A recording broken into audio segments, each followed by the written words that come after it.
जिंदगी में दो काम करो, एक युद्ध, एक प्रेम। आजकल तो मैं युवाओं को देखता हूं बड़े डिप्रेस हो जाते हैं, सर हमारी गर्लफ्रेंड हमसे बात नहीं करे, दूसरी बना ले। जो भागे उसके पीछे मत भागो सर। इतनी ताकत पैदा कर लो, गांव कब्जा कर लो, शहर कब्जा कर लो, प्रदेश कब्जा कर लो, देश कब्जा कर लो। जब कमजोर हो तो भजन करो, सुमिरन करो, ताकत बढ़ाओ, रो मत। मन करे सो प्राण दे और मन करे सो प्राण ले, वही तो एक सर्वशक्तिमान है। आपके भाई ने कहा कि हमारा आधा हिस्सा मकान में, आधा तेरा पूरा है। कहते हैं भैया इतना कमजोर जिंदगी में कभी नहीं रहेंगे कि 100 करोड़ रुपया ना इकट्ठा कर पाए। राम अयोध्या नहीं छोड़ते ना सर, तो राजा के सिवा कुछ भी नहीं होते। किडनियां छोटी है इसकी और बड़ी वाली भी छोटी। हाँ भैया, लंका को जीतोगे, साधना करोगे तो भगवान तो बन ही जाओगे सर। जिंदगी में दो काम करो, एक युद्ध, एक प्रेम। जिंदगी में दो ही चीज देखो। लोग कहते हैं जो प्रेमी हो जाते हैं वो युद्ध नहीं कर पाते, बेवकूफ प्रेमी है। खूब युद्ध करो। कोई आ रहा है, कोई जा रहा है, कोई छोड़ रहा है। आजकल तो मैं युवाओं को देखता हूं बड़े डिप्रेस हो जाते हैं, सर हमारी गर्लफ्रेंड हमसे बात नहीं करे, दूसरी बना ले। अरे सर कैसी बातें कर रहे हो, कैसी बातें कर रहे हो। हम उसको प्यार करते थे। तो तुम्हारे माँ बाप तुमको करते हैं ना। हाँ, तो प्यार करने वाले लोग हैं ना तुम्हारे पास। हाँ, तब कहे मरे जा रहे हो। तीसरी बना लो, चौथी बना लो, पांचवी बना लो। जो भागे उसके पीछे मत भागो सर, नहीं तो जिंदगी भर पीछे भागते रह जाओगे। जो भी तुमसे कहे अब तुमसे बात नहीं करेंगे, रखो रखो फोन, रखो फोन, रखो फोन, रखो, नेक्स्ट दूसरा लाओ भाई। छोड़ दें सारी दुनिया किसी के लिए, ये मुनासिब नहीं महत्वाकांक्षी लोगों के लिए। भाई माँ बाप तो वही है ना, उनसे ज्यादा प्रेम कौन करेगा। हाँ, वो अगर आपको छोड़ दें तो चिंता का विषय है सर, तब तो दुखी होने का विषय है सर। लड़की ने छोड़ दिया, लड़के ने छोड़ दिया, कोई फर्क नहीं पड़ता सर, अगर महत्वाकांक्षा है। अगर आप खुद को बेवकूफ बना रहे हैं बहुत फर्क पड़ता है सर। कभी छोटी छोटी चीजों के लिए मत लड़ना, निगलेक्ट करते जाओ। इतनी ताकत पैदा कर लो, गांव कब्जा कर लो, शहर कब्जा कर लो, प्रदेश कब्जा कर लो, देश कब्जा कर लो। और ना कब्जा कर पाओ, हरिद्वार चले जाओ सर। जब कमजोर हो तो भजन करो, सुमिरन करो, ताकत बढ़ाओ, रो मत। मन करे सो प्राण दे और मन करे सो प्राण ले, वही तो एक सर्वशक्तिमान है। लड़ाइयां तो होंगी सर, लड़ाइयां तो चलेंगी, युद्ध तो चलेंगे। झगड़े नहीं करने चाहिए, झगड़े नहीं करने चाहिए सर। जो झगड़े हैं, आपने रिक्शा वाले से पूछा भैया आगे चौराहे तक छोड़ दो, उसने कहा नहीं छोड़ेंगे। आपने उसको 2 झापड़ मार दिया, ये अपराध है सर, ये बहुत बड़ा अपराध है। घर में लड़ाई कर लिया, माँ बाप से लड़ाई कर लिया, भाई बहनों से लड़ाई कर लिया। आपके भाई ने कहा कि हमारा आधा हिस्सा मकान में, आधा तेरा पूरा है, तेरा पूरा हिस्सा पूरा। पापा सुनाम कर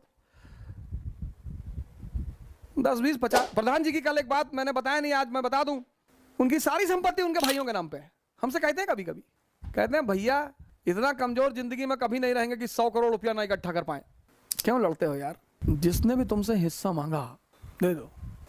जिस चीज के लिए लड़ोगे ना, तुम्हारी औकात उससे ज्यादा कभी नहीं होगी। मेरी माता जी हैं, लॉयर हैं गोंडा कचहरी में, तो सौभाग्य से अपने अधिकारी रहते हैं गोंडा में, मित्र अपने।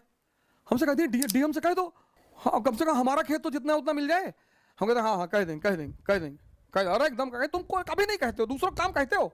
अब हम जाएं डीएम से कहने खेत के लिए, पूरा देश पर नजर है दुनिया पे, लेकिन अब चूंकि वो कहती हैं तो मैं भी कहता हूं उजाड़ फेंकना है सबको, और तुम अब देखो हम क्या करते हैं।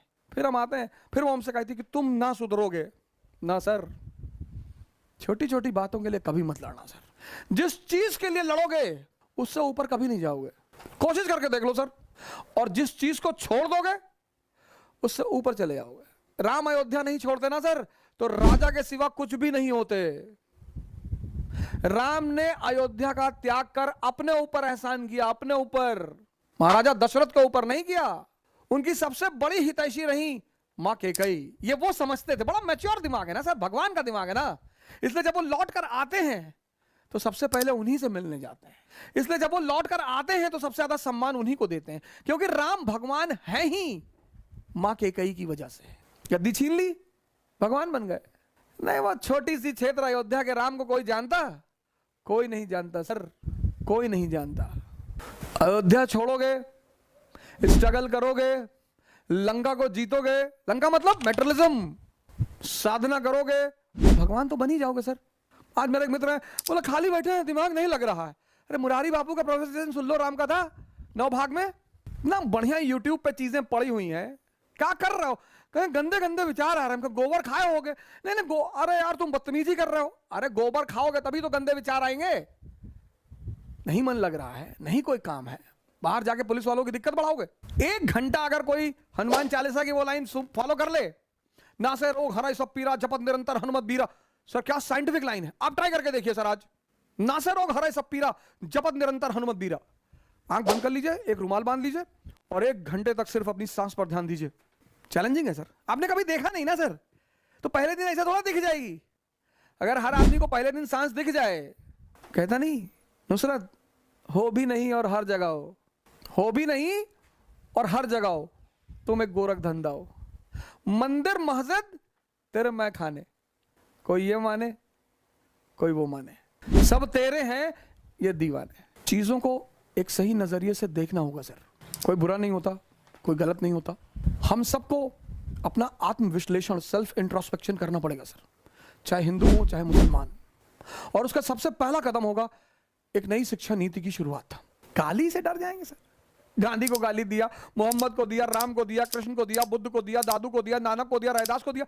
यहां गाली किसको दिया नहीं? गब्बर सिंह को, दाऊद को गाली देके दिखाओ, मुंह में हाथ डाल के पूरा पैनक्रियास तक ले जाके हिला दे ऐसे। इस देश में बदमाशों को तो किसी ने गाली नहीं दिया। हमारे फूफा है, इस देश में लोगों ने बदमाशों से रिश्तेदारी बनाई है। बड़ा गौरवान्वित महसूस होते हैं कि फलाने हमारी चाची की जो मौसी है, उनकी मौसी की एक बेटी है, तो बेटी के एक लड़का है, उस लड़के के पोते के चाचा है वो। ये देश है। तभी तो यहाँ बदमाश शान से जेल से निकलता है, का सम्मान किया जाता है, उसको माला पहनाई जाती। बाबा रामदेव को लोग गाली दे, लूट लिया लूट लिया। क्या लूटा तुमसे?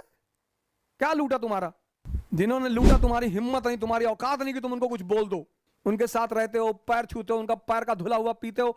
जब लड़ो तब फिर सबका विरोध करो। जिनके पास कल कुछ भी नहीं था, जिनके यहां कुर्सी में 3 डंडे लगे हुए थे और चौथे में ईंटा लगा हुआ था, तो 50,000 करोड़ के मालिक हैं, उनकी तुम्हारी हिम्मत हो तो गाली देकर आओ। ऐसे फाड़ के कलेजा निकाल के फ्राई करके खा लेंगे तुम्हारा। इस देश ने सीधे साधे लोगों को गाली दिया है। मनमोहन सिंह को गाली दिया है, मोदी को दिया तो था, 2-3 लोगों ने गाली, पता नहीं जन्नत में है या नीचे है। उस आदमी को गाली देकर दिखाओ, ऐसे खोल देगा ऐसे तुरंत। पूर्वांचल में एक से एक बाहुबली हैं लोग, जब उनके सामने बढ़ते रहे भैया भैया। और मैंने तो कई सारे केसेस देखे कि बाहुबली कह रहा है कि आम बड़ा घटिया फल है। हाँ भैया बहुत घटिया है, और भैया आम नहीं खाना चाहिए, हैजा हो जाता है भैया। हमें लगता है आम खाने के लिए तुम बाहर मार कर रहे थे। 90% थूक के चाटने वालों का देश, ये हमको कहाँ गाली देगा? ये अम्बेडकर को गाली देगा, ये गांधी को गाली देगा, ये रविदास को गाली देगा, तुलसी को गाली देगा। बाहुबलियों को देकर दिखाओ, राजा भैया को कुंडा में देकर दिखाओ, ऐसे खोल दें, ऐसे खोल दें, खोल के देखें। किडनियां छोटी है इसकी और बड़ी वाली भी छोटी है। हाँ हाँ भैया, किसी की हिम्मत नहीं पड़ती सर। जय हिंद।